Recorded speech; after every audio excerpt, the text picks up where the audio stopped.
बिस्मिल्लाहिर्रहमानिर्रहीम। लाहौर में चंद मशहूर जो इदारे हैं उनमें एक एफसी कॉलेज भी है जो यूँ कहिए कि केनाल रोड के ऊपर मुस्लिम टाउन के पास है। पुराना कॉलेज है, पुराना इदारा है, और लेकिन जो कुछ वहाँ पे हुआ वो नहीं होना चाहिए था। अभी पिछले दिनों लम्स के हवाले से आपको खबर दी थी। लम्स में जो कुछ हुआ, नारे लगे नहीं लगे, एहतजाज हुआ नहीं हुआ, क्या था क्या नहीं था, वो बड़ी तफसील के साथ और अपने जराये के हवाले से खबर ब्रेक की। अब जो कुछ एफसी कॉलेज में हुआ ये नहीं होना चाहिए। क्या इसको सानिहा एफसी कॉलेज कहा जा सकता है? ये सबसे बड़ी खबर है। और वहां पे हुआ क्या है, और लाहौर शहर में बैठ के जब आप इतने दावे कर रहे हैं, और ये शायद वो वाहिद मामला था जो गवर्नमेंट के कंट्रोल के अंदर नहीं था, जब गवर्नमेंट जिसको नहीं कर रही थी। क्योंकि आजकल मुस्लिम लीग नून जो है मुख्तलिफ इदारों के अंदर इवेंट्स कर रही है जहाँ पे मरीम नवाज शरीफ साहबा जाती हैं।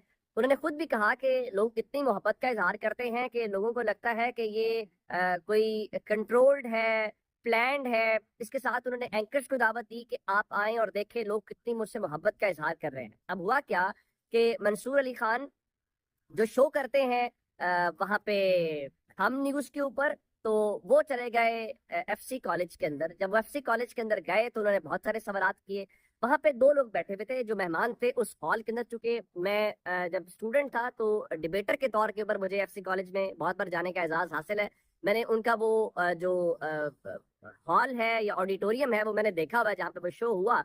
तो उन्होंने मुख्तलिफ सवालात किए। दो लोग उन्होंने मेहमान बुलाए हुए थे। उसमें एक तो कौसर काजमी जो पहले सहाफी थे लंदन में समा न्यूज के साथ, गालिबन वो मरीम नवाज शरीफ साहबा के तर्जुमान या फोकल पर्सन बन गए, वो अब नून लीग में शामिल हो गए। उसके साथ चीफ ऑर्गेनाइजर पंजाब जो पीटीआई की आलिया हमजा साहिबा हैं वो वहां पे मौजूद थी। अब वहां पे बहुत सारे सवालात हुए और इनकी मौजूदगी में हुए। जाहिर है ये गवर्नमेंट वाले नहीं थे, ये अपोजिशन के थे, और वो बहुत दिलचस्प किस्म के मामला थे। आप हैरान इस बात के ऊपर होंगे कि वहां मुख्तलिफ सवालात हुए। मिसाल के तौर के ऊपर सबसे दिलचस्प सवाल ये था कि अगर आज इलेक्शन हो तो लोग किसको वोट करेंगे, ये उनसे पूछा गया। और बारी बारी हाथ खड़े करवाया गया कि कौन से लोग हैं जो पीटीआई को वोट करेंगे, कौन से लोग हैं जो नून लीग को वोट करेंगे। और पीटीआई की जब बारी आई तो यूं लगा कि उस हॉल के अंदर भी, और वो नौजवान हैं, वो पढ़े लिखे हैं, 2/3 अक्सरियत में कहता हूँ, उससे भी ज्यादा मैसिव मेजोरिटी के साथ लोगों ने ये कहा कि वो तहरीक इंसाफ को वोट करेंगे। और उस तरह से उतने हाथ खड़े नहीं हुए जब मुस्लिम लीग नून की बारी आई। चले आगे चलते हैं। और फिर एक और बात हुई कि वहां पे कारकर्दगी के हवाले से सवाल पूछा गया, इवन मरियम नवाज शरीफ साहिबा की कारकर्दगी के हवाले से, और फिर इमरान खान की कारकर्दगी बतौर वजीर आजम जो थी उसके हवाले से भी पूछा गया। मंसूर ने पहले ये सवाल पूछा कि कितने लोग मरियम नवाज शरीफ की कारकर्दगी से मुतमईन हैं। फिर उन्होंने अगला सवाल भी कर लिया कि कोई इबहाम ना रहे, शक व शुबा ना रहे, जिसमें उन्होंने ये पूछा कि कितने लोग मरियम नवाज की कारकर्दगी से मुतमईन नहीं है। मेरा ख्याल है वो दूसरी बार हाथ जरा ज्यादा खड़े हुए। फिर इसी तरह से इमरान खान को लेके सवाल हुए कि इमरान खान के बतौर वजीर आजम जो है, तो लोगों ने उसके ऊपर कारकर्दगी का इजहार किया। और कम से कम जो वहां पे ट्रेंड नजर आया वो मैसिव था। और ये लाहौर के अंदर इसमें कोई शक नहीं है, क्योंकि चंद दिन पहले बल्कि परसों ही मैं और मंसूर साहब एक इवेंट के अंदर मौजूद थे जहाँ पे पीटीआई के साथ सेटिंग थी।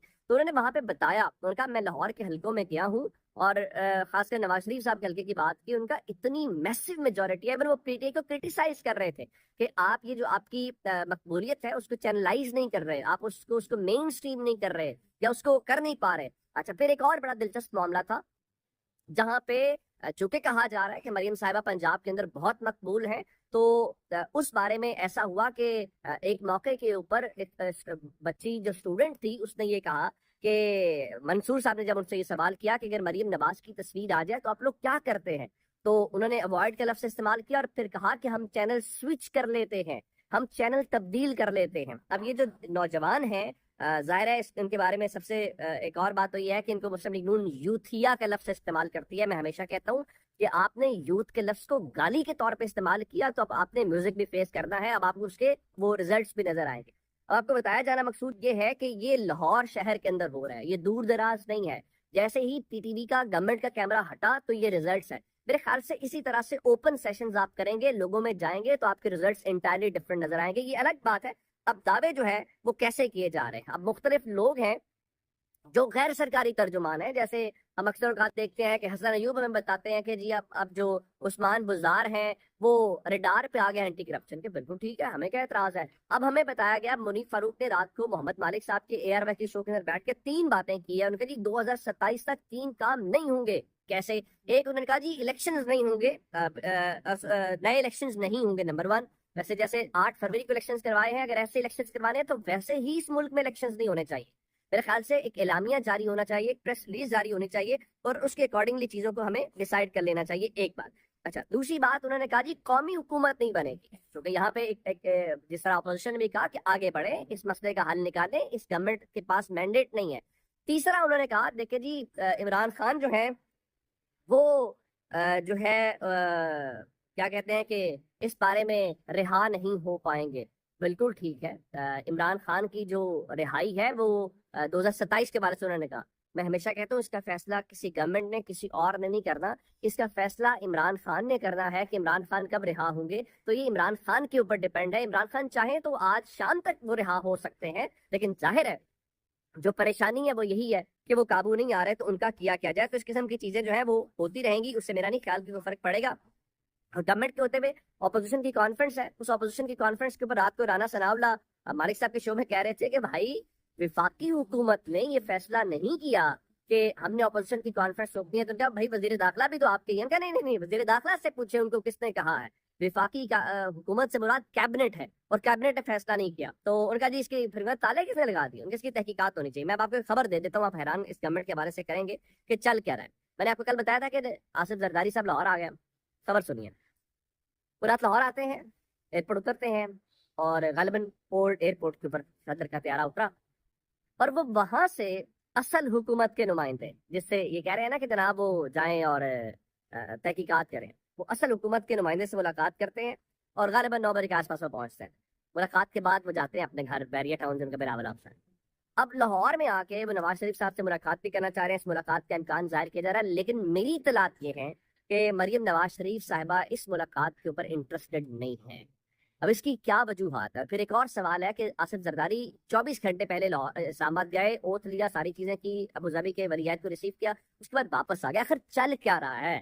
پردوں کے پیچھے ایسا کیا ہونے والا ہے؟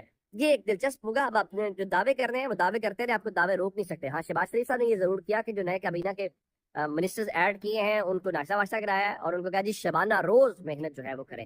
اب ذرا آتے ہیں سپریم کورٹ کے حوالے سے، جو آئینی بینچ ہے، کیا بات ہے، ایسے کمال کر رہا ہے۔ مجھے لگ رہا ہے ان کو کہا گیا ہے جلدی جلدی ان چیزوں کو نمٹائیں تاکہ مسئلہ مسائل نہ ہو۔ تحریک انصاف نے 9 مئی کو جوڈیشل کمیشن کی درخواست بنانے کے حوالے سے کہا، تو آئینی بینچ جسٹس امین الدین خان کی سربراہی میں کام کرا تھا، حامد خان صاحب نے دلائل دیے، تو اس حوالے سے ان کا 9 مئی کے حوالے سے جوڈیشل کمیشن تشکیل کر دیں تاکہ 9 مئی کے لوگوں کو کیسے جو ہے پروسیکیوٹ کیا جا رہا ہے، تو مدوخیل صاحب نے کہا جی کس قانون کے تحت جوڈیشل کمیشن بنائے؟ آپ نے درخواست میں لکھا ہے کہ 9 مئی کو درجنوں لوگ مارے گئے، کسی کا ڈیٹا سرٹیفکیٹ درخواست کے ساتھ نہیں لگائے گا۔ تو حامد خان نے کہا بھائی انکوائری جوڈیشل کمیشن کرے گا تو ہی ہم بات کا اصل پتہ چلے گا۔ تو جسٹس حسن نظر نے کہا ایک سرٹیفکیٹ یا FIR کی کاپی تو لگا سکتے تھے۔ جس کے بعد عدالت نے تحریک انصاف کو مزید دستاویزات جمع کرانے کی مہلت دیتے ہوئے سماعت غیر معینہ مدت کے لیے ملتوی کر دی ہے۔ اگلی بات کہ ایک اور جو اہم معاملہ ہے وہ الیکشنز کی دھاندلی، ظاہر ہے اگر وہ ہوتی تو پھر آئینی بینچ سارے معاملات کیسے بنتے؟ تو اس کے اوپر چونکہ درخواست رجسٹرار آفس کی تھی، اور ان کا جی آج ہماری چیمبر اپیل سماعت کے لیے مقرر ہے، مدوخیل صاحب نے کہا آپ کیس پر میرٹ پر دلائل دیں، سن لیتے ہیں۔ تو ان کے وکیل نے کہا جی کیس کو نمبر لگائیں، میرٹ پر تیاری کا۔ عدالت نے کہا نہیں جی، اعتراضات ختم کر کے جو نمبر لگانے کی استدعا ہے وہ مسترد کر دی، اور عدالت نے کیس کی جو سماعت ہے وہ غیر معینہ مدت کے لیے ملتوی کر دی۔ تو تحریک انصاف اور شیر افضل مروت کی بھی درخواست تھی، دونوں کی درخواستوں کو نمبر لگانے کی عدالت نے استدعا ہے وہ مسترد کر دیا۔ ایک اور دوسرے بینچ میں آئینی نہیں، وہ عالیہ حمزہ شہریار آفریدی کی ضمانت منسوخی کے خلاف جو پنجاب حکومت نے کیا تھا،